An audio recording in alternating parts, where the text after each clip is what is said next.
What are you gonna do? Told you. We're gonna hang out. Watch a movie. It is the Misfit Nation. Gonna take some pictures. Welcome to the show.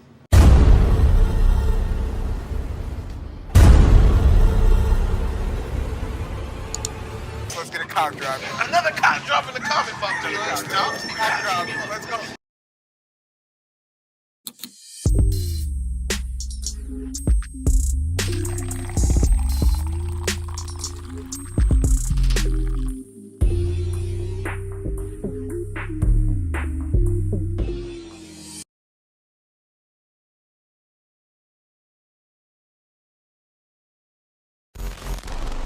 This is a Misfit Nation production. You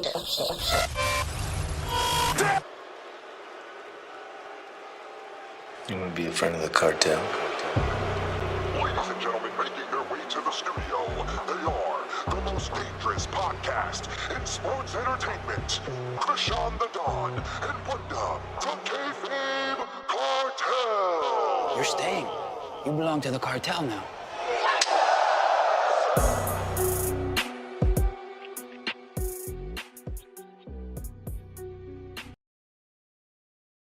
Yes, ladies and gentlemen.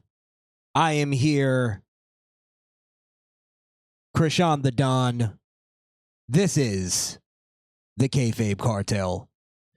And I am here for another late night edition. I promise I'm going to start figuring these out so I can do them a little earlier. But I am here. Yes, Peter Ortiz, past everybody's bedtime, to talk about last night's episode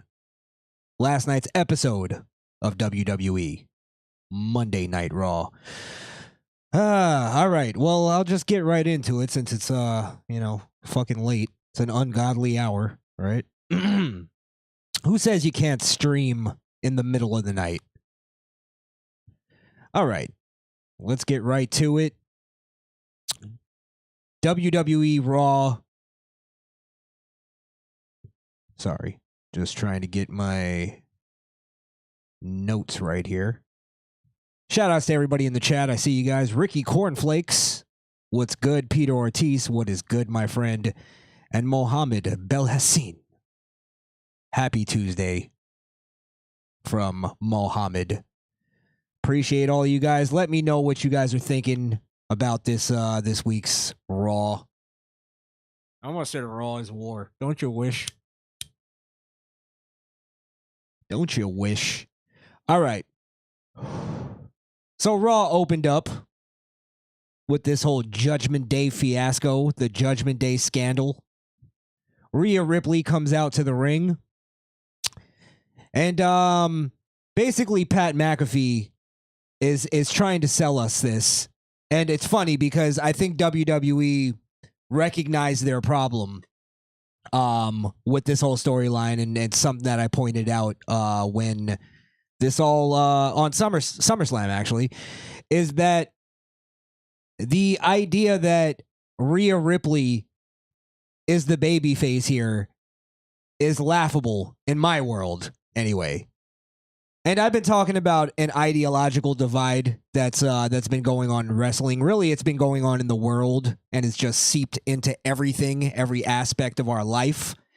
But yeah, I think that's part of it. Is ideologically, I don't find Rhea to be the sympathetic character here. And you'll hear if you rewatch this, Pat McAfee is really trying to drive the point home that he literally says too, she's on the right side of this. We know it, and she knows it. Direct quote from Pat McAfee. So they're really trying to drive home the point to make sure that we know. And listen, these fans, I guess, are on the other side of the ideological divide, which in my world is called faggotry. It's called bitch. But basically, like, these fans are eating it up. They're totally buying into Rhea Ripley and Damian Priest. Another piece of shit that treated everybody around him like pieces of shit.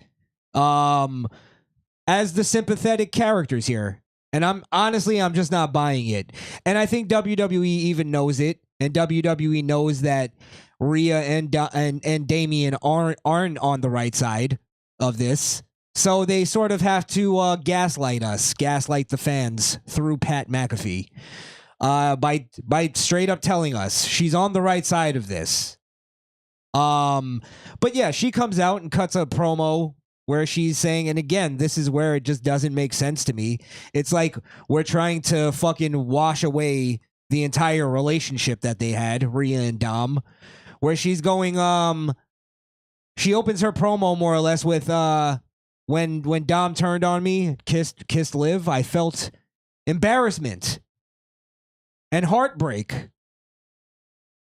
And I'm just thinking, like, embarrassed because the guy that she's been publicly embarrassing every week finally stood up to her and said, "Fuck off, you fucking cunt." It's like, again, I just can't buy it. I can't buy it. And I'm starting to find Liv and Dom and the Judgment Day in general, the new Judgment Day, to be more of the sympathetic characters, even from Finn's standpoint. But yeah, then she goes into this line of saying that, he couldn't go deep enough, as if, like, cucking him out is something new. Like, that's literally their whole relationship, is that she's been cucking him out. So her making fun of the size of his penis, which also, let's be honest, is lame at this point. Like, it's the go-to for women. She could literally be choking on your cock the night before, and then you piss her off. She starts going off that it's not big enough. You know what I mean? Stupid nonsense. Yeah, it's just lame. It's just lame. And it's also like, where's the big, oh my God, wow, she just said that. It's like, yeah, that's kind of their relationships. That's what it's always been. So yeah, then she gets interrupted by Liv and Dom. Dom explains, and this is again where I start going, yeah, I get you, is where he starts explaining how embarrassing it was to be a grown man calling a woman that's not his mother mommy, getting bossed around, not making him feel like a man. It's like, yes, Dom, good for you. You finally got away. I feel like a person that, like, I realize, like, oh, I just didn't like them together. Dom's not that bad. I respect him for finally getting away from that wicked fucking cunt. And then he gets a better, younger, more attractive, more submissive woman. And again, that's where we go into the ideological divide. It's the fact that maybe it's just the time we're in, that there's a lot of fucking cucks and simps that are watching the show, and that's what I definitely believe. But I'm just like I'm totally on Dom's side here. I'm totally on his side. I totally understand it. I think it's a lot of dudes, especially the dudes who are writing this shit, are the ones who again, they see women as strong equals. So, for Dom to go, she wasn't making me feel like a man. That's a heel. That's a heel in today's society. It's like, I get it because, I get in trouble for saying that I believe in gender roles. I'm a sexist. You know what I mean? And I just think that's a natural thing. But it's the people who say that I'm evil for thinking that actually buy into this bullshit that we're watching. Yeah, so, Rhea starts cutting her part of the promo, her response, and she starts getting what chance? Now, in my mind, I was thinking, like, please, I hope she's getting the what chance because people are seeing through this bullshit that they're watching. But it's not. It's because Rhea was just a bore fest on the mic for the second half of this. But yeah, she goes into this whole thing though of how she says that Liv took everything from her, and basically just took away her weaklings. And at this point, Damien comes out, or he stands behind Liv and Dom like Mike Myers. And, they realize that he's there, and he attacks Dom. And it kind of just goes into this whole, brawl kind of thing. And I'll be honest, I didn't like this segment, how it ended. I didn't really like any of it because of just the story that's being told. I can't buy into it. But looking past that, this segment kind of annoyed me because, again, it's one of those WWE booking decisions that it's like, let's make the crowd cheer. Let's give the baby faces their moment before, there's any kind of like crescendo to the storyline. It's like, all right, give the baby faces the power moment. I think this whole thing, like where, Damien was more or less just handling the Judgment Day. It made the Judgment Day, this new Judgment Day, look like a bunch of scrubs. That's how I felt by the end of this. I felt like they looked like a bunch of lames. They couldn't take out a really tall dude and a fucking broad. 4 of them couldn't do it. So, yeah, I think they should have gave the Judgment Day, this new Judgment Day, which I'm behind the new Judgment Day. I don't mind it, but it made them look like scrubs. It made them look like weak. Like, it made them look like weaklings, like Rhea said. It added nothing to, that I assume the mixed tag, I would hope Liv and Dom actually win that, because they did make a point of saying that Liv was able to give Dom the one thing that Rhea couldn't, which was a win over his dad. So maybe that's the kind of place they're going with this, is that Liv and Dom together actually do win matches. They're successful. So it's even if it's like not just a love thing, it's also mutually beneficial for them two to be together. So the mixed tag was set for Berlin, Bash in Berlin. But I hope they build the Judgment Day to look a lot stronger before Berlin. So we'll see how they fare on that. I did hear something that they're thinking of changing the name, or at least this was on the internet, that they're thinking of naming the new Judgment Day Street Trash. Now, I saw that, and immediately I thought, okay, WWE is definitely just trolling the fucking smart marks and the wrestling dirt sheets. And I hope so, because that name fucking stinks. I was a little surprised. I saw Wrestling Days going off about how he loved that name. Couple people, too. Couple people going off about how they love that name. It sucks. It really sucks. All right, let me move on to the next thing. We have Alpha Academy versus American Made. I don't know if this is in order. I think I'm out of order here, but Alpha Academy versus American Made Tornado Tag Match. I think before this they did have a Wyatt promo, Bo Dallas Wyatt promo. Basically, same ramblings of a madman stuff, cryptic Wyatt promo.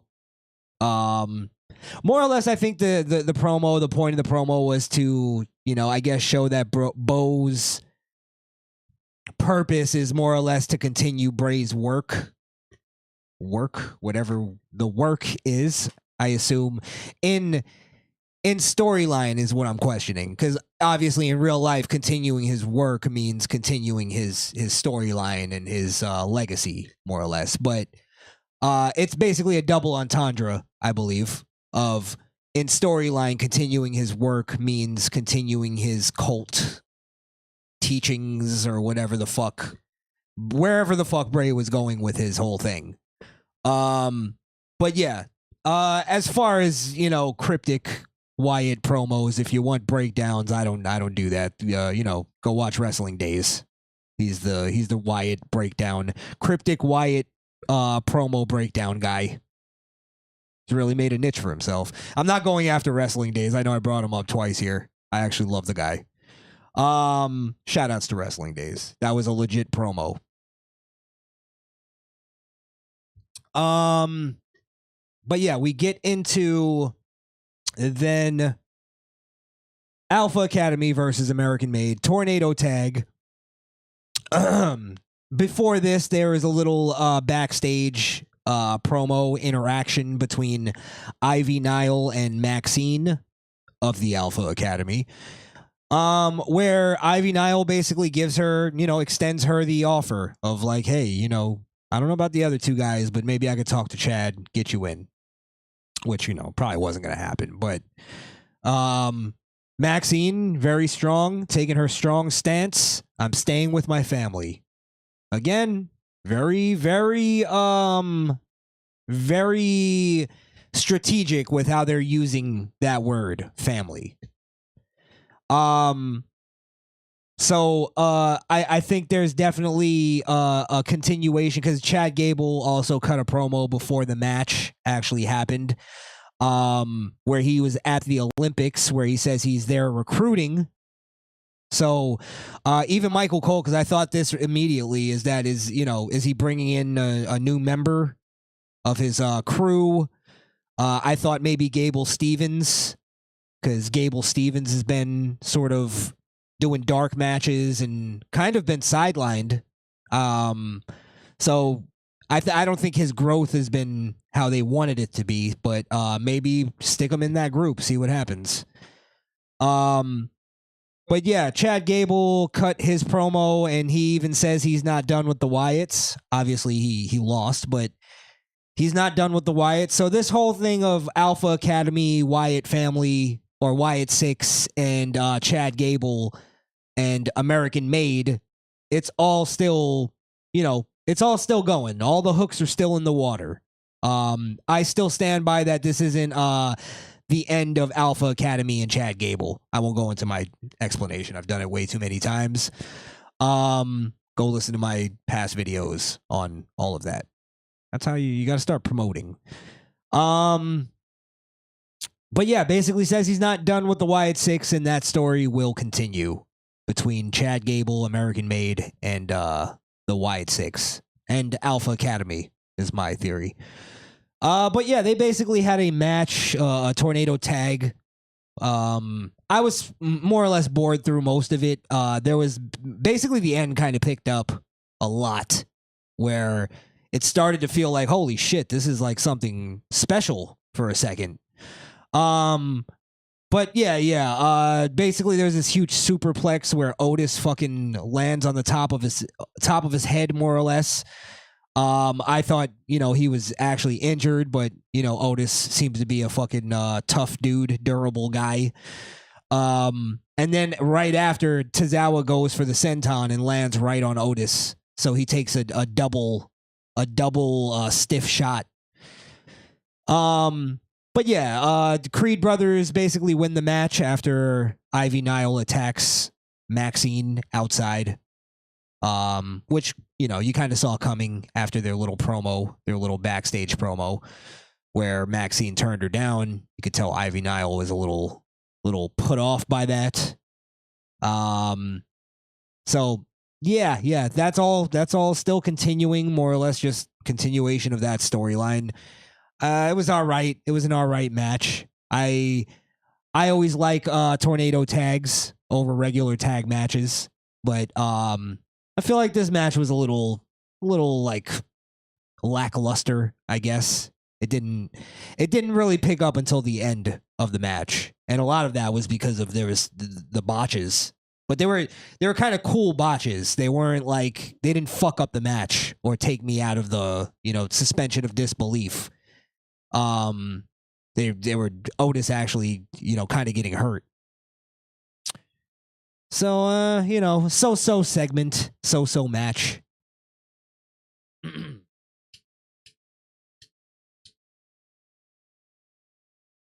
Might need a new lighter here. Now this one, this next segment, I'm trying to see if I want to make this. You know what? I'm gonna make this the promo of the week. Where the fuck is my buttons? Where's my buttons? All right. It's the promo of the week. Burger after burger after burger. Jumpy, jumpy, yo! Beep, beep!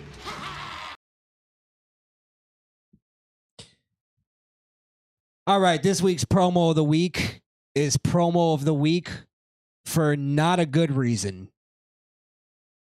I absolutely hated this piece of shit that I'm about to talk about. The Raw Physics Bronson Reed segment, promo vignette, prepackaged video, whatever you want to call it, narrated by the comedy duo that is Michael Cole and Pat McAfee. And this is one of those things where it's WWE. If they did this during the end, like towards the end of Vince McMahon losing his mind era, this is one of those things. Like this would have fit perfectly in around that time. I fucking hated this. And I'll explain why. Psychologically, even why I hated this, but it was more or less them just making up stats for the whole Bronson Reed segment that happened last week, where he took out Seth Rollins. Now the one positive of this is that there were some of the stats that were like kind of cool, that I was like, okay, it's 10,000 pounds of impact that came down on Seth Rollins and all that type of stuff. That's all fine. Like, that's something though you could just mention. Like, you can kind of explain that in a real quick commentary from Michael Cole and Pat McAfee. We didn't need an entire package for this. And basically it starts where they're just trying to plug in all the numbers that they can possibly, where they go over the course of 2 minutes and 15 seconds, Bronson Reed launches himself from the top rope at a 45-degree angle. First off, I don't even think he was at a 45-degree angle. But I like, was that necessary? Did we need to know the angle he was fucking coming down at? And then they go into this thing of the 10,000 pounds of impact, which is fine. But then they're like, that's the equivalent of 2 small elephants, 50 wild boars, or 200 kangaroos. I think I was a little off on the numbers, but still, you get my point. And then Michael Cole and Pat McAfee start making jokes about kangaroos. In a recorded segment, by the way. Where he goes, Michael Cole goes, kangaroos? And they start making jokes about, kangaroo jokes. This whole thing was just not necessary. The reason why I fucking hated it, most of all, was that to me, I feel like it sort of downplayed the seriousness of Seth Rollins' injuries. And the whole angle they're going with the Seth Rollins injury. I mean, they kept him off the fucking show because of this. But like, to make kangaroo jokes. Again, it's one of those things. It's that shitty, ironic humor.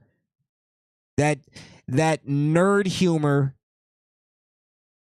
That we're gonna fucking again it's also indie bullshit. We're gonna sacrifice the storyline and the impact of what happened to make some kangaroo jokes. And I feel like it also kind of, other than like some of the stats, it kind of downplayed the impact of the whole thing, like the impact itself of like what Bronson Reed did. Like they should have played that up more of concern for Seth Rollins. Like we're worried about him. Here's like an update on Seth Rollins. I'd rather them have shown a package, a video pre-package of Seth Rollins. Like looking super beat up and all fucked up, coughing up blood still. That would have highlighted the impact of what Bronson Reed did. Because then we go, God damn, Bronson Reed really fucked him up. So I really didn't like how I hated this. I really hated this. I thought it was stupid. I thought it was really stupid. But Randy Orton was cutting a promo. There was a little funny add-on to this where he Awesome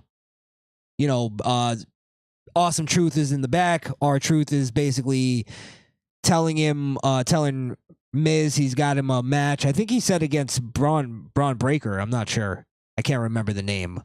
And then he realizes, no, it's actually Bronson Reed.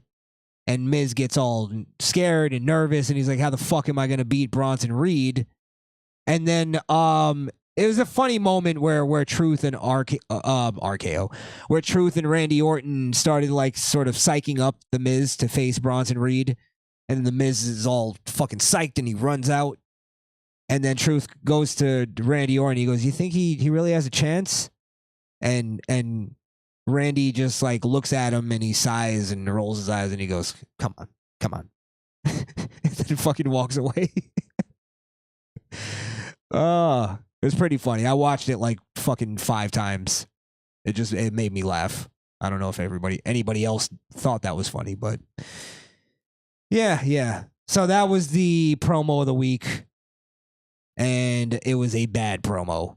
This was a bad one. I guess I could just get right to the Bronson Reed versus Miz. They did another kind of by the numbers thing with Miz's career. And commentary kept playing up that Miz was, a veteran, which he is. He's a respected veteran at this point. And it's basically all that was done to help show that Reed beating the Miz wasn't like some kind of small victory. It meant something. I don't know if it actually does in reality, but and honestly, I don't know if it was a good showing for Bronson Reed after what he did last week. I felt like Reed may have sold a little too much, especially going against the Miz. I don't know why they needed to have such a competitive match. But I started seeing it in a couple points where Bronson Reed was no-selling certain things, and I think he needs to start doing that more, a lot more, is no-selling moves. And I wish more big men would start doing that, where they'll get kicked in the face and just kind of stand there. It's like, you gotta do better than that. It's the old Mike Myers, Jason kind of thing, where you hit Jason with a fucking metal pipe and he just stands there. And it makes that person way more intimidating. It gives like a reason. And it also adds to the strategy of like when it's a big man versus a little man. If big man is fucking flipping around like little man and he's just as fast, then, how does the little man kind of realistically, at least to the point where we can suspend disbelief, stand a chance against the big man?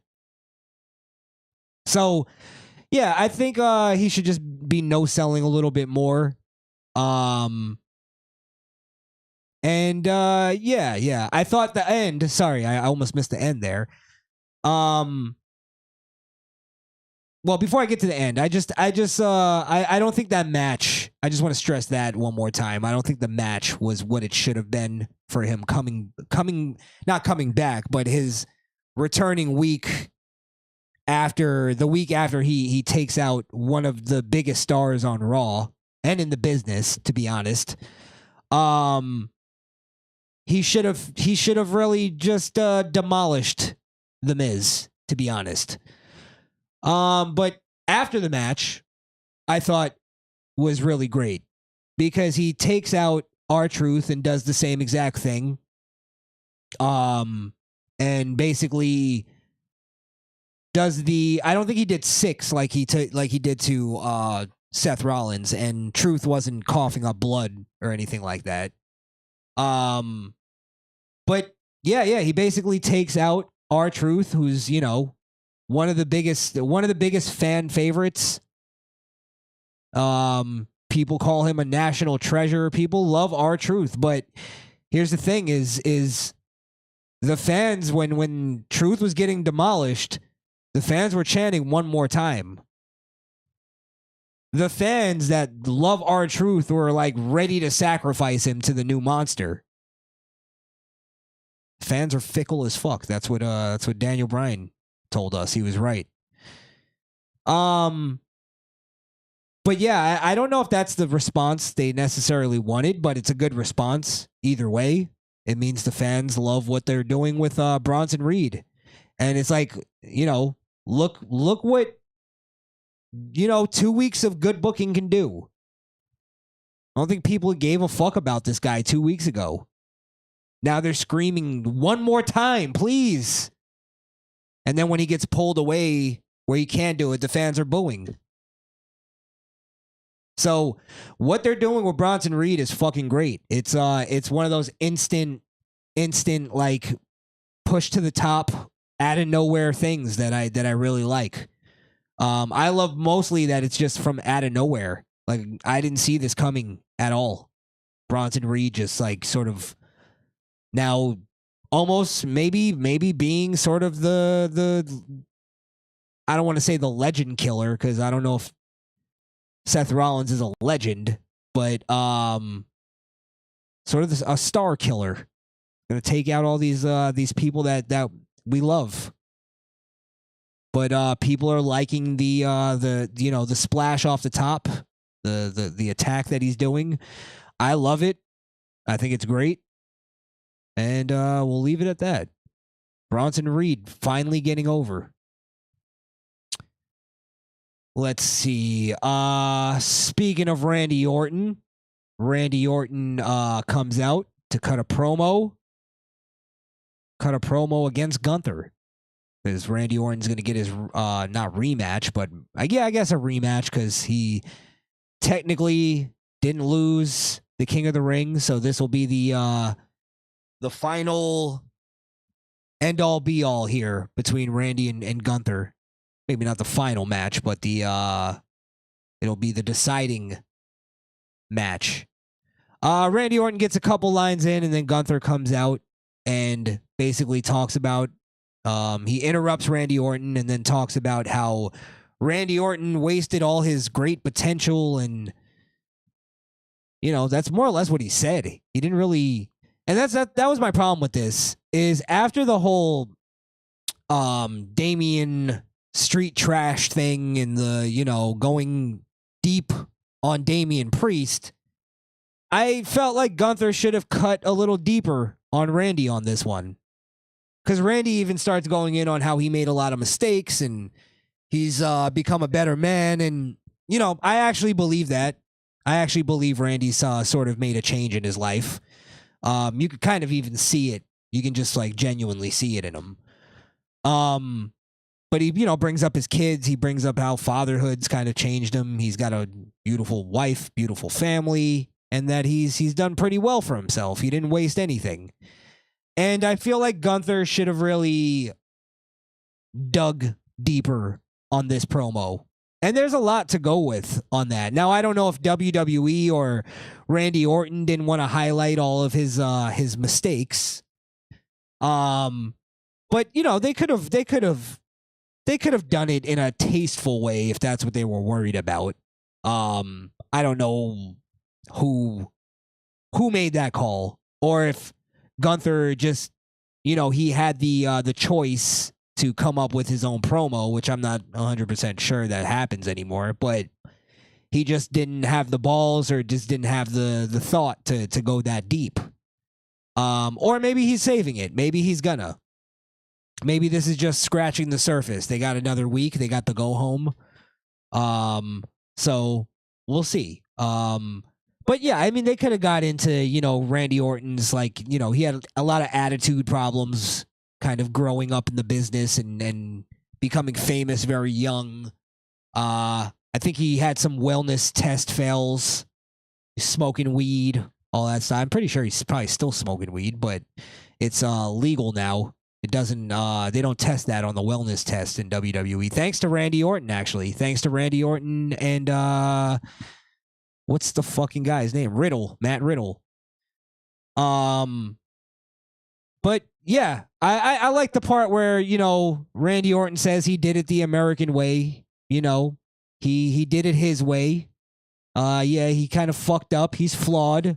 He admitted that. I loved Randy Orton's side of this way more than Gunther's.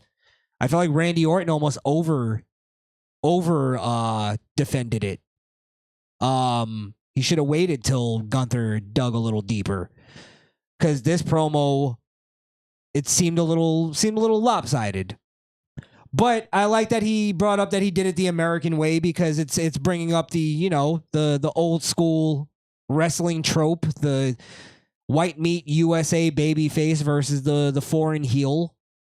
So that'll be fun going into Berlin with that. And then Gunther, I question actually if Gunther will be the babyface in Berlin, because Randy Orton is such a he's a worldwide star that I could see the fans being more happy to see Randy Orton than Gunther.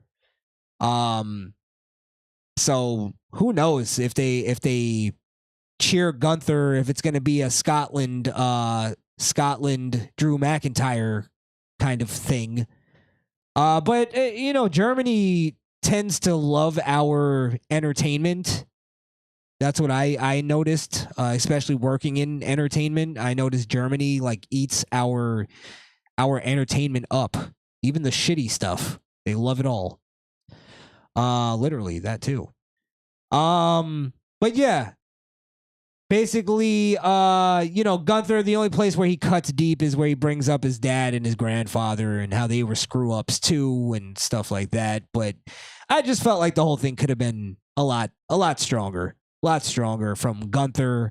I can't even say Randy Orton was bad in it, because I thought he was pretty good. And I'm not even a big Randy Orton promo guy. I sometimes I find him to be pretty boring, but he's been on point since he's been back from I think he was back from the injury. I think he had a back injury or something like that. But yeah, it's one of those things. If you're gonna go there, then fucking go there. You know what I mean? If you're gonna bring up something, then fucking go all the way with it. But yeah, then Drew McIntyre. I think Drew McIntyre interrupts, and I guess he's coming back for the title. But then CM Punk gets involved, and I'm done with those two. Fucking done. They could fist fight off the top of a building for all I care. There was an interesting promo backstage with Kaiser and Sheamus, and now it wasn't even the Kaiser and Sheamus part that was really that interesting. It was the Pete Dunne attacking Sheamus, knocking him out, hitting him from behind, and there was a little interesting stare down there between Kaiser and Pete Dunne, where, Kaiser did look a little nervous, like, hey, don't hit me. And Pete Dunne was more just, giving him that serial killer 40-yard stare that he has. But it started giving me the, or not started, because I made this call a couple weeks back, I think, that Pete Dunne is going to join Imperium, and he's going to be the new member. That kind of backed up the feeling a little bit more, because why didn't he do something to Kaiser? say something or, I don't know. And it's one of those things too. It's a little too convenient or too much of a coincidence that he seems to be always attacking Sheamus when Sheamus and Kaiser are having a little spat. But yeah, there was also a promo that made me backed up my theory, where Pete Dunne was doing a little empty arena promo before the show started, and he talked about his past team and his past stable with Sheamus, and how it did nothing for his career. And that he even brought up the other dude. I wasn't watching wrestling at that time, so Rich Holland. He brought up Rich Holland, and he said that look, where's Rich Holland? So it could be a thing of he could be seeing that Imperium is more of his meal ticket to sort of get more successful. So kind of comparing and bringing up that this is all about him being in a former team, kind of, at least rings the bell of, well, this is maybe a team thing. This might be him kind of joining his new team by officially turning on his old leader. So, and I guess he has some kind of grievance with Sheamus with the whole Butch thing. They're kind of putting it off that Sheamus came up with the name Butch in storyline, so that's all right. I don't, not mad at that. Yeah, I could definitely see that happening. Pete Dunne in Imperium. If nobody's called it yet, you heard it here first on the Kayfabe Cartel.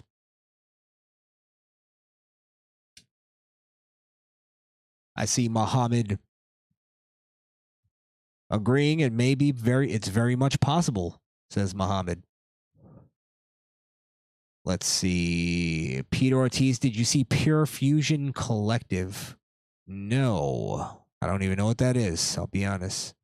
They might as well change it to New World Organization. I think you were talking about Judgment Day. Let's see. You don't like street trash? All right. Let's see. What did we have left? Okay. The New Day. The New Day, ladies and gentlemen, looks like is finally on the way to breaking up. How many years has it been? I'll look that up for next week. New Day, pretty long run. They made it last, but it's looking like it's crumbling. And you can see every time there's any kind of like interaction between the three, Kofi, Odyssey Jones, and Xavier. Xavier is playing off that he's feeling left out. He's not really feeling this new trio. And I got to give it to Xavier. He's acting this very well. He's doing the subtle shit very well. It's not even subtle at this point, but he's been doing the subtle thing very well, and now it's just being a little more out there where you can see it. It's obvious. And what I mean by he's doing it very well is then you juxtapose it to Kofi Kingston, who's just an overacting asshole in these segments, where he's like playing up his happiness, a little too much, where it's like, all right, are you a fucking fag for this guy? Relax. Where it's starting to make it where Kofi's becoming like the heel here, because he is starting to act different, to be honest. Or maybe it's Xavier not doing it with him that makes it seem extra ridiculous. But I just get the feeling Kofi's overacting here, and it's like, bro, just relax. I talk about the subtleties of acting and the little details and stuff like that all the time. when I point things. I just did it with Xavier. Kofi is the opposite of that. He's overbearing. Kofi's like even starting to annoy the crowd. By the end of the whole segment, the whole thing, the crowd was even just like, shut the fuck up, Kofi. He's like that friend. We all have that friend that you can't, you like him. He's your friend for some reason, but you can only be around him for like, an hour, maybe 2. And then you're like, I gotta get a break. I gotta take a break from this fucking guy. And then you hang out with him again, and you're like, oh yeah, I forgot. Why did I cringe when I saw this guy? And then 2 hours in, you're like, oh yes, I remember. He's fucking too loud. He's always hyper. He's always screaming. He's always quoting rap lyrics. He's always dancing. Enough. But yeah, Odyssey Jones. I don't know if this is his first Raw match, but I hear that. Shout outs to Platinum Ham. He told me that Odyssey Jones was drafted over to Raw about 2 years ago, and then he got put on the shelf. I don't know if he got injured. I don't know. I know nothing about this guy, to be honest. And he's a little too much of a flippy-do big guy. I think we have enough of those. How many fucking of those are we going to have? I just talked about Bronson Reed. I think it's all right if we have maybe one. I guess maybe 2. You want to have a couple. All right, maybe 3. Maybe 3. I'll cut him some slack. So we'll give he's the black version. He's the black one. So he has that sort of avenue.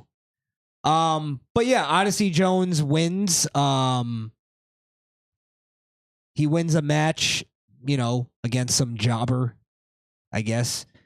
And they start again celebrating, and Xavier looking uncomfortable to be there. Doesn't know quite where to fit in. And then Karrion Kross comes out.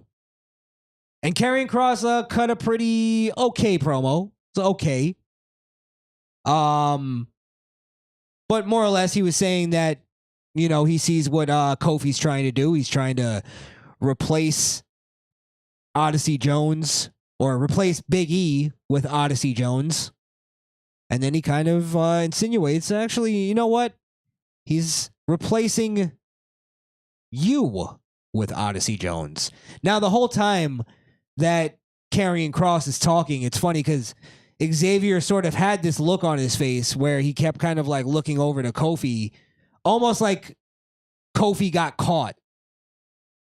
That's the only way I can kind of explain his face. Like he almost like was like, oh, he just called you out, bro. Almost like he's like, kind of subconsciously agreeing with Karrion Kross. Again, Xavier is a pretty good actor. He's a pretty good actor. I got to give it to him. He's not over the top, overbearing like Kofi. He's really kind of separating himself from Kofi, because for a while it was like they just both kind of felt like each other. They were just the same guy. So now you really feel like Xavier's separating himself and becoming his own thing. And he's kind of showing like, I'm a little bit better than what they've been having me do. I can actually act. So, yeah, I didn't really see that coming from Xavier. I always thought he was, funny at times. I thought he was entertaining for the most part, but I didn't know he could act the way he does. But it at least makes me like watch and like think like, well, okay, what is he thinking? What's he got going on? What's he got brewing?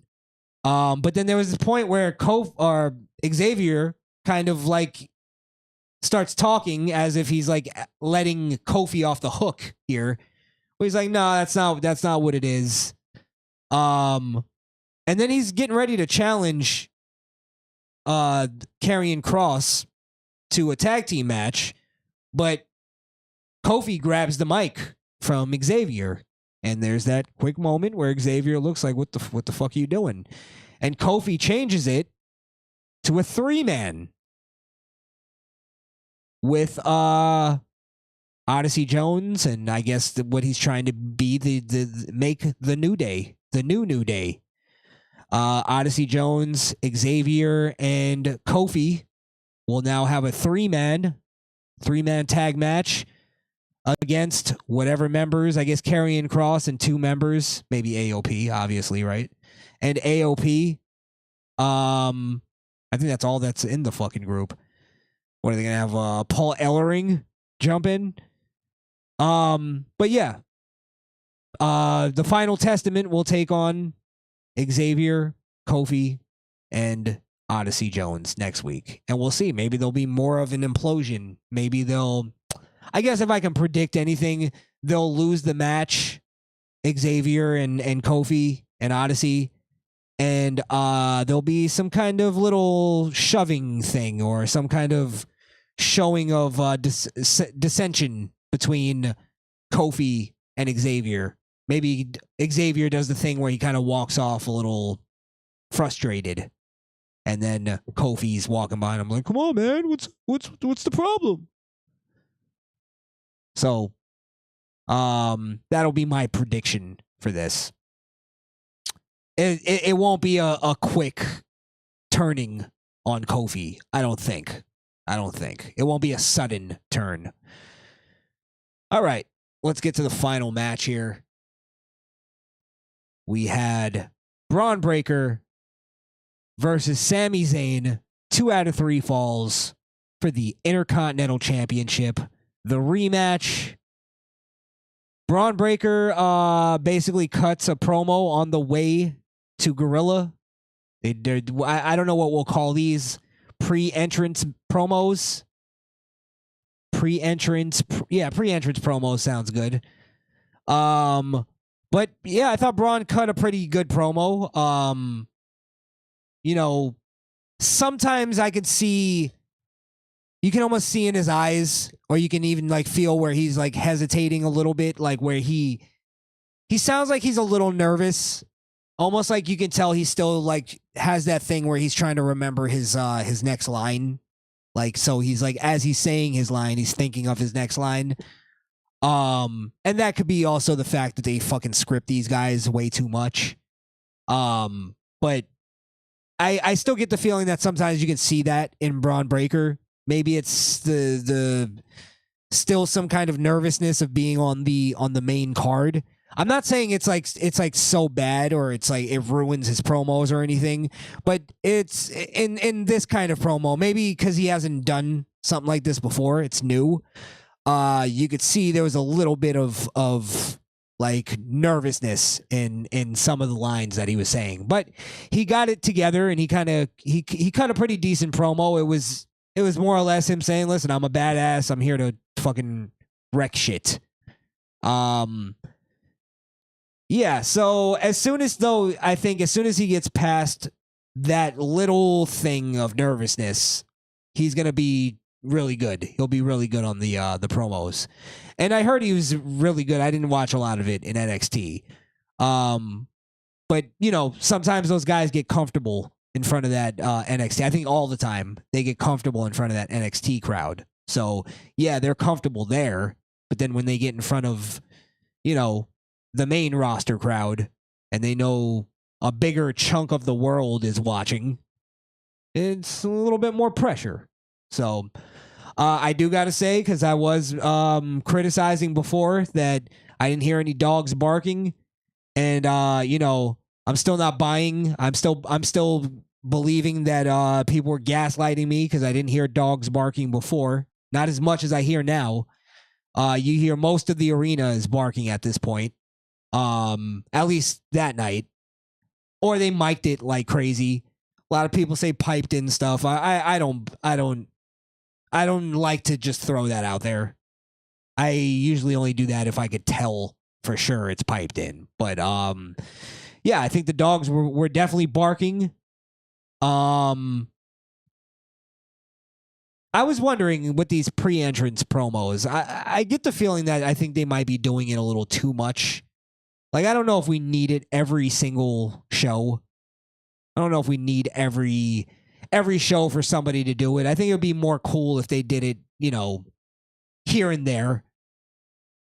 Even if it was like every other show or, you know. I just feel like they're doing it a little too much. A little too much. Like, I feel like it's almost like a quota. Like, they have their formula, and it's like, okay, who's going to do the pre-entrance promo tonight? DIY. And then they'll just pick some. Last week's DIY pre-entrance promo was fucking garbage. Those two. Just enough of them. But yeah, I think they might be doing a little too much. But all right, so they basically had this match. It was again, a little too competitive for my liking with a guy like Braun Breaker. But 2 out of 3, you gotta stretch it out. I thought it would have been cooler if they would have just gave Braun the first 2 falls. Just said fuck the 3 falls. Because I don't know if I've ever seen that happen in the in a 2 out of 3 falls match. I always feel like it goes to 1-1-1. Which, by the way, do we need a scoreboard for a 2 out of 3 falls match?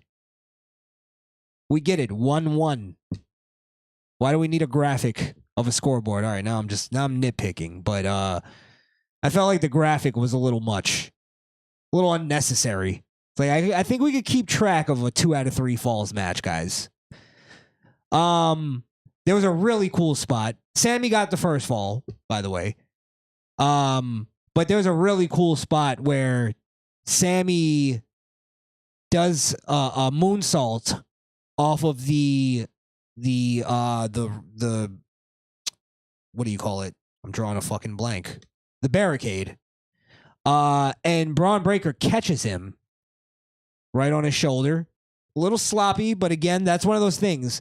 If you look, when I say I like sometimes a little bit of a sloppy wrestling, I don't like when it's perfect. When he caught Sami Zayn and he like almost dropped him, it wasn't a perfect catch, and he kind of just gets him. I like that type of stuff. It looks cooler to me. And it looks realer to me. But then he fucking starts just charging towards the timekeeper area and launches Sami Zayn. Lawn darts him. I think it topped Rey Mysterio's lawn dart. Lawn darts him into the timekeeper area. And Sami Zayn just fucking like a spear goes right into the chair, bounces back off the chair. It looked great. It looked great from every angle. He looked like a fucking crash test dummy. So got to give Sammy that. Got to give Sammy that for selling that and fucking taking that bump. That's a pretty dangerous bump too, though. If you're literally getting launched forward head first into hard things, padded things, but they're still hard. You could break your fucking neck. So great spot. That was pretty cool.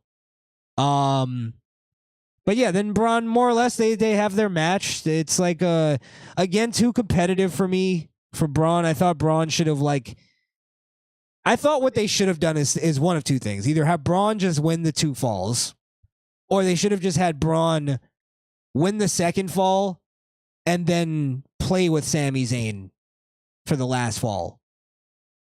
Again, just because I feel like they need to do something special with Braun Breaker, where he's way more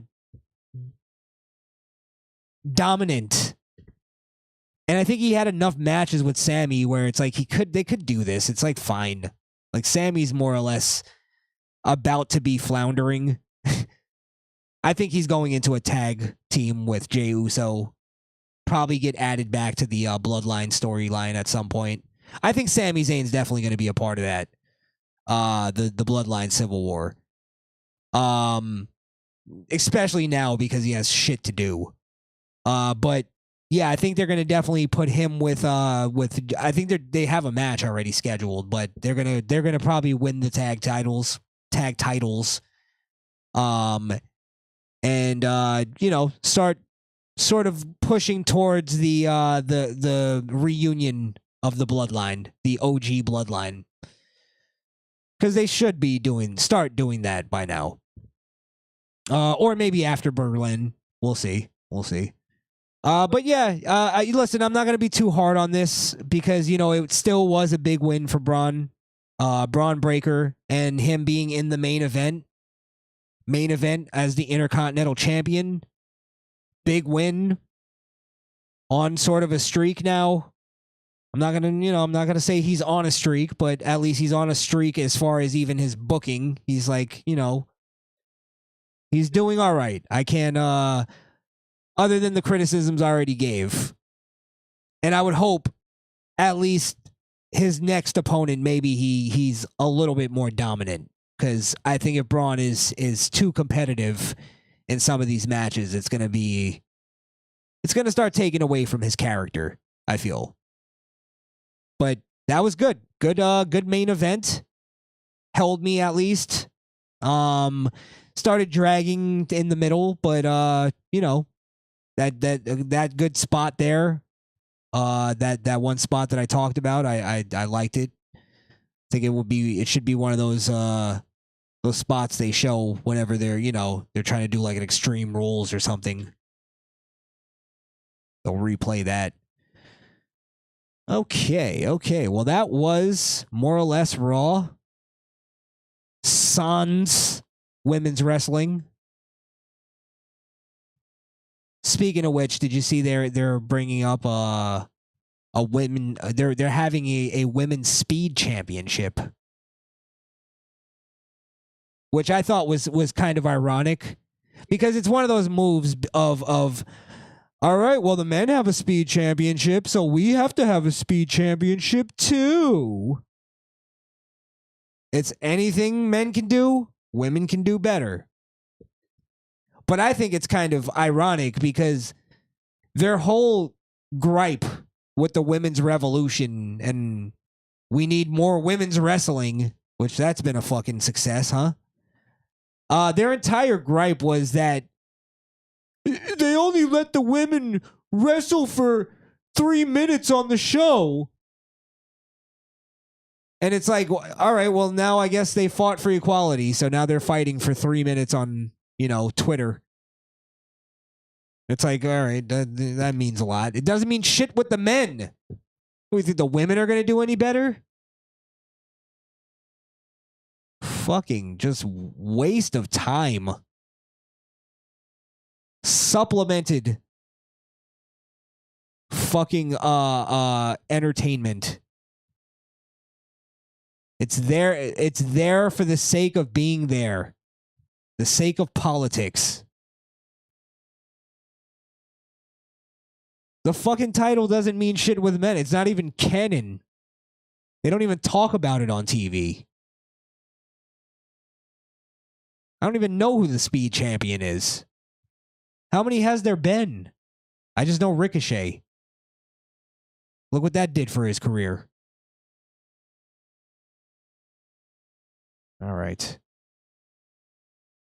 Well, I'm going to get out of here. I'm going to read the chat here first, and then I'll get out. You know what I'm going to start doing is reading it from top to bottom. Because then I read it out of order. And I'm like, what the fuck are you talking about? And then I read the message you put before that, and I'm like, oh, now it all makes sense. By the way, I'm going to be at Raw next week. Next week, Raw in Florida. I will be there. I know we got some people, some Floridians that watch this show. I won't say by name. I don't want to put you out there, but if you're going to be there, let me know. Hit me up on Twitter at Krishan the Don. And we'll have a quick, hey, how you doing? Good to finally meet you. But that's only going to be specific people because there's people trying to kill me out there, and I want to deal with that. So that's why I said the specific ones. If you guys are going to be out there, let me know. Let me know.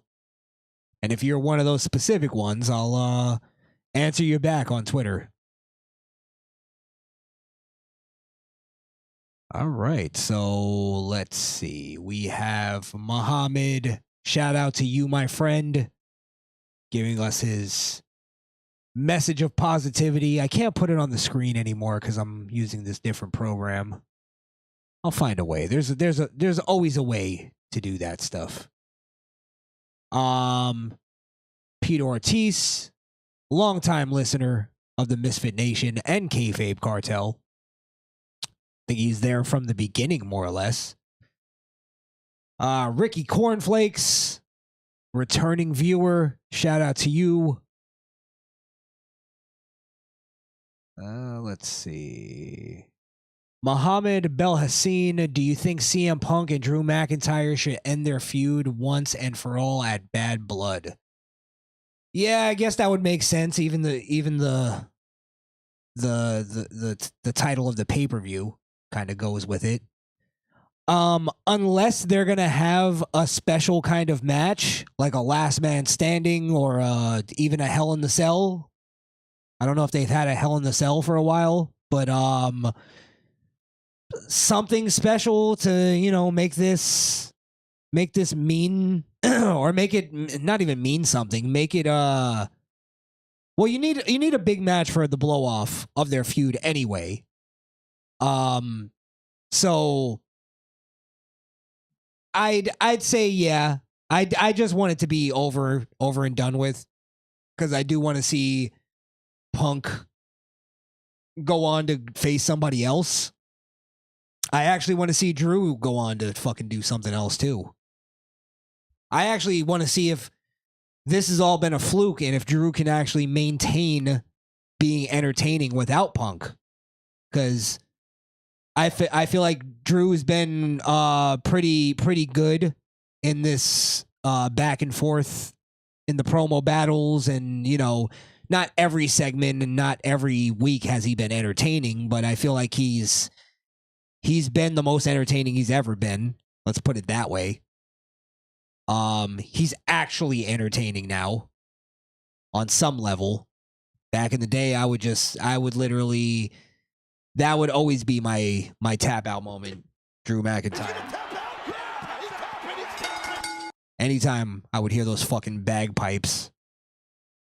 But yeah, I want to see if he can actually maintain that.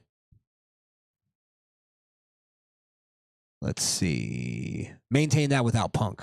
Excuse me. Didn't finish the sentence. Tyler Helton saying, what's up from Arizona? Shout out to you, my friend.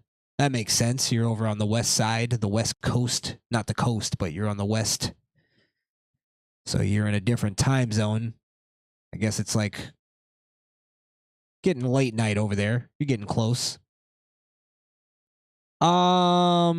Let's see. Look, bro, do you listen to Logan Paul's podcast with Dominic Mysterio? No, I didn't, but I saw the commercial for it today, and that's definitely on my list of things to watch, because it does actually look interesting.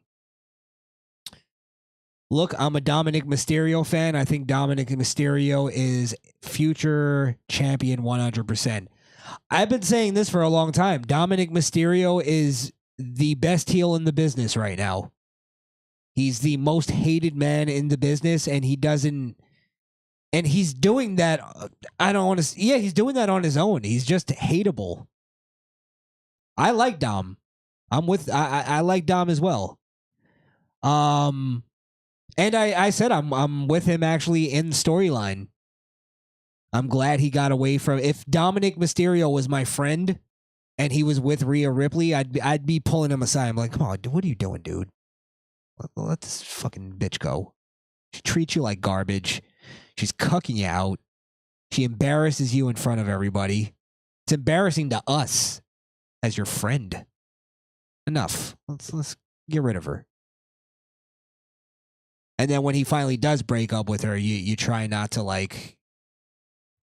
do like, yes, good. It's a good dude. So maybe people will come around on Dominic. I said it too. I said I could see him at some point turning it around somehow and becoming some kind of babyface.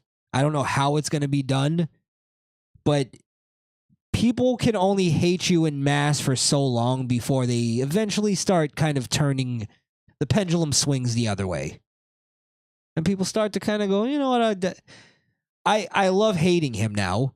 And then you kind of go, but I kind of like him. I get a kick out of him. That's how The Rock became a babyface. We started to just kind of get a kick out of him. He made us laugh one too many times, and we were like, all right, you know what? I like this guy now. Let's see. Tyler's got more here. My booking, I want to see Logan Paul join the New Judgment Day after I'm watching a Logan Paul's podcast. Okay. I'll check it out. Maybe I'll get the same feeling. I don't know if I feel that way. Paul's another guy that I think gets way too much flack in the business or from the fans. Or, you know, I would say even from a lot of the media, the wrestling media. I think Logan Paul is a great wrestler. I think he's a fine performer. I think he's pretty decent on the mic. Sometimes he's really hit or miss with me on the mic. Either I really hate it or I really like it. But, you know, you can't deny Logan Paul in ring. He's fucking great. He's phenomenal.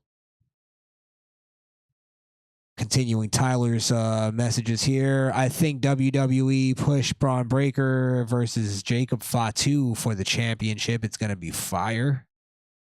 That might be just like way down the line, though. Yeah, that's another thing. I feel like a lot of these guys don't cross paths like they used to back in the day. I feel like everybody used to wrestle each other at some point. I don't know. Now I feel like none of these guys wrestle each other. Like, are we ever going to get a Braun Breaker versus Jacob Fatu match? I don't know. Is that ever in the cards? Here's a random one. Parker Curry, do you like Ultimate Warrior? No, honestly, I never have. Never liked him as a person. I'm not one of those people that hate him or anything like that, but I didn't really enjoy listening to him talk, even in character. I just wasn't a fan of him as a wrestler either, so I just I feel like he was overrated.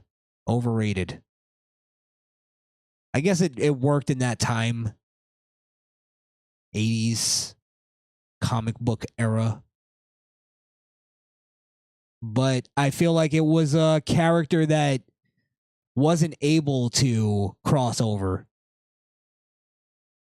Wasn't able to transcend its time. It was just for its time.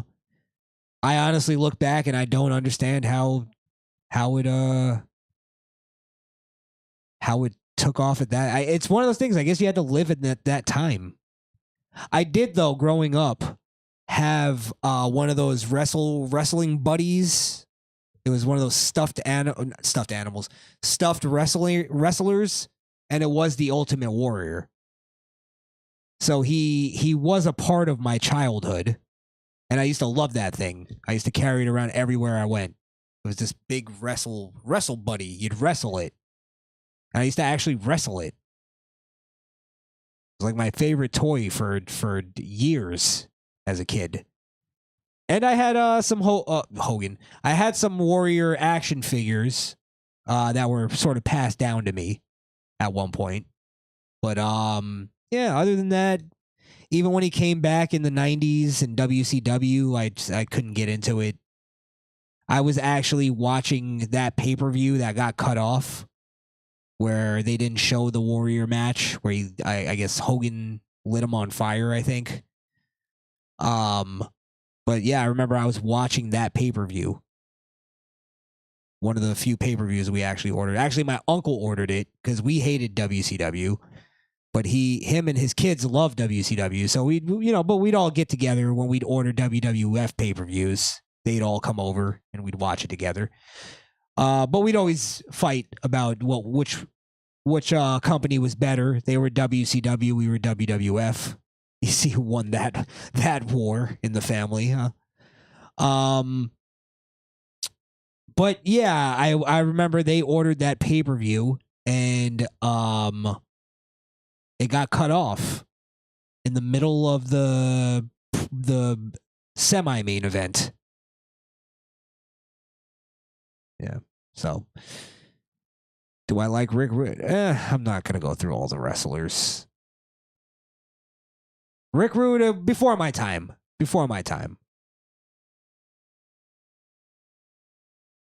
Whatever happened to Shinsuke Nakamura? Any updates on him? We haven't seen him in a while. No, I'll be honest. I don't keep up with the wrestling news as much these days. I kind of chime in here and there. I know he was on a live event that they did in Tokyo, I guess. So I know they've been on some kind of tour over there for the past week or two, and some of the wrestlers have been out because they were over there. And I know there was I saw a screenshot of Shinsuke, or I saw a video. They showed it on Raw or SmackDown or something.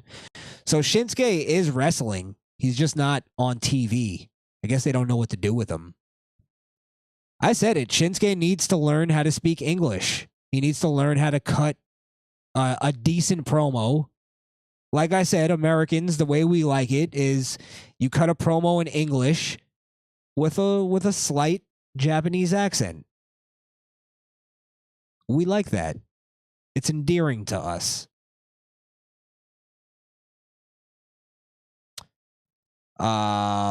Let's see. Parker's still asking me which wrestlers I like. Of course I like Scott Hall. Now I think you're trolling.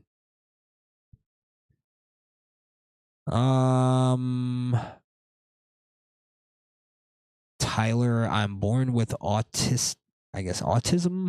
I love pro wrestling. I'm watching WWE since I was a little kid. Now I'm watching any wrestling promo. I can't do that. I tried it. I tried watching the indies and I tried to keep up with all of it, and I cannot get into that indie style of wrestling. I can't watch fucking 30-minute matches that end in a draw.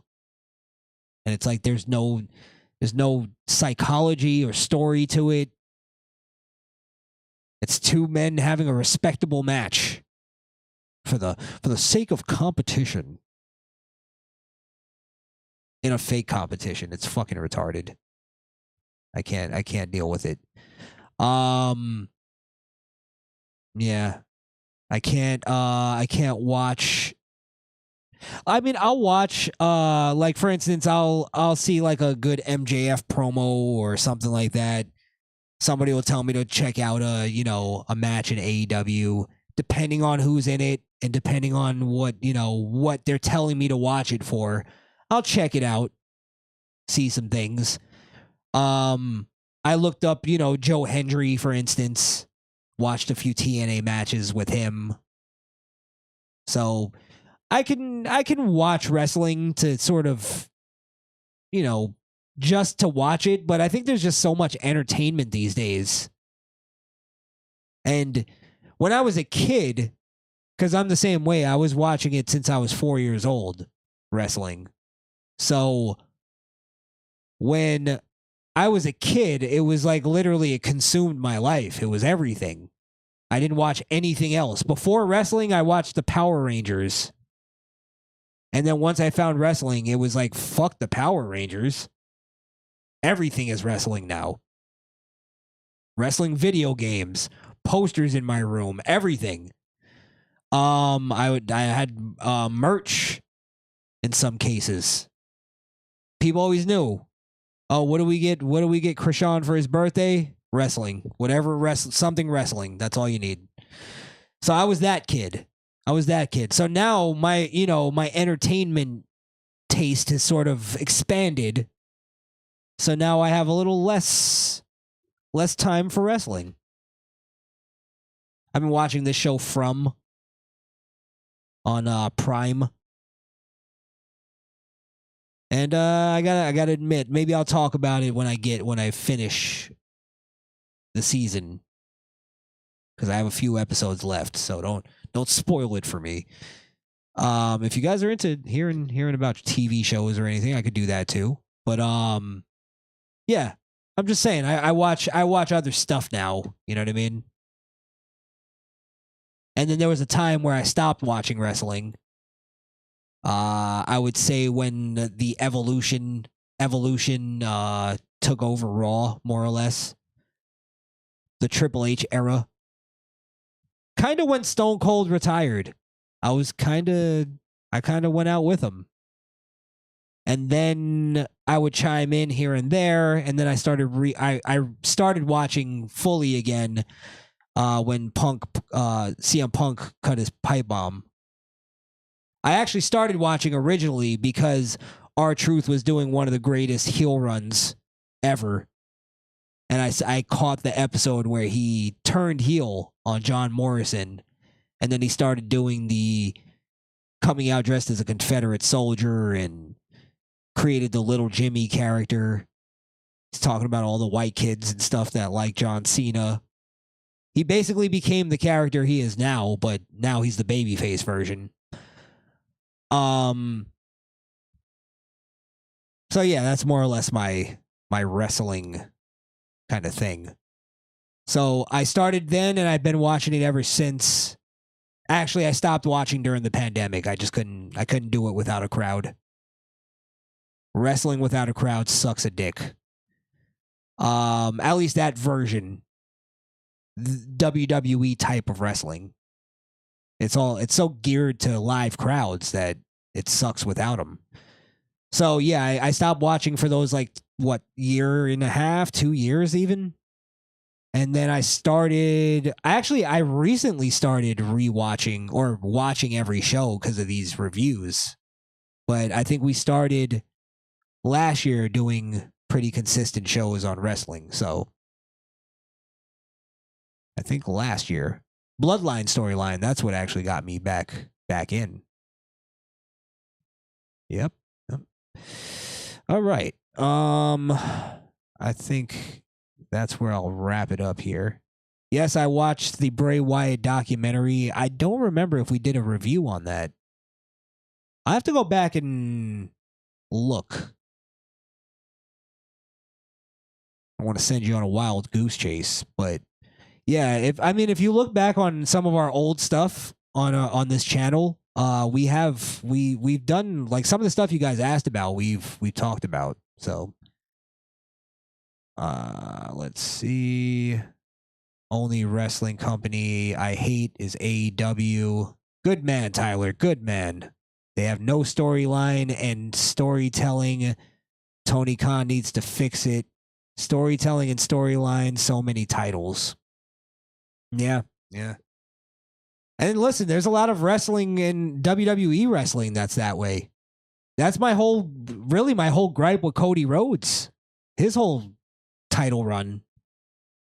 Every fucking guy he wrestles, it's I respect you and I appreciate your career and we're going to go out there and have a good match. A respectable match. It's like fucking enough. It's that ROH. I think ROH started that shit. Where the guys would shake hands and hug at the end of every match. Because they'd be so emotional and drained that they just, let's cry this out together. Fuck you. Yeah, I hate that type of wrestling too, Tyler. Bellasine, he needs a mouthpiece. That's all. Guess he's talking about Shinsuke. I thought putting Shinsuke with a Paul Heyman or a Paul Heyman type would be pretty cool. Like somebody, because a lot of people go, oh, he needs to be with like a Sonny Ono or somebody like that. And I think, or is it Sonny Bono? No, that's the singer, right? Sonny Ono, yeah. And I think it's like, well, put him with another Asian guy. That might be too. I don't mind it. I don't mind it. Like, I'm not saying it's like too generic as far as the racial aspect. I mean, he should be with an Asian guy, a well-spoken Asian guy. But I think it'd be cool to see him with like, you know, a Paul Heyman type that could just like talk him up, or even Paul Heyman talk him fucking up and then have us believing that he's the most dangerous man from Japan. The king of strong style, all that stuff. I don't know. Just threw that out there.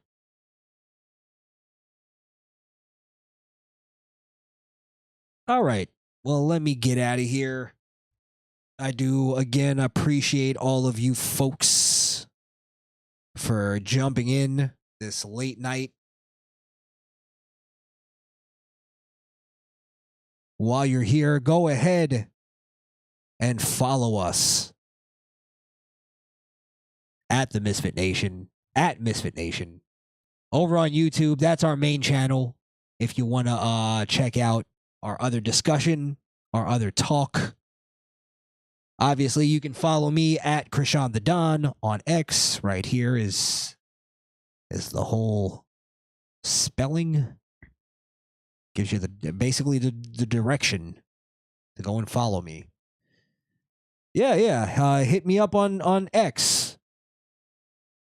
Give me a follow over there. If you want to support, you can buy us a coffee. Buy me a coffee over at Buy Me a Coffee at Misfit Nation.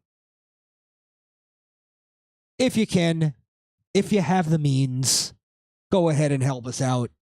Or if you have the means, go ahead and get yourself a t-shirt. We do have a Kayfabe Kartel t-shirt over there.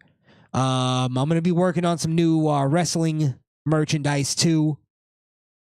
But go over there. Check out our merch at shopmisfitnation.com. Wearing one of my Misfit Nation shirts right now. And that's it. That's it. That's all the promo that you get. And I do thank you all for watching. And I will be back for your SmackDown review. And I may be doing a little vlogging from Raw live next week. So stay tuned for all of that. And you guys have a great evening. Peace. This is a Misfit Nation production.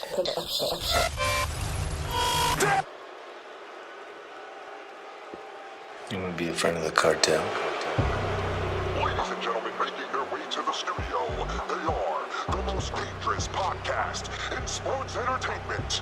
Krishan the Don and Wanda from Kayfabe Kartel. You're staying. You belong to the cartel now.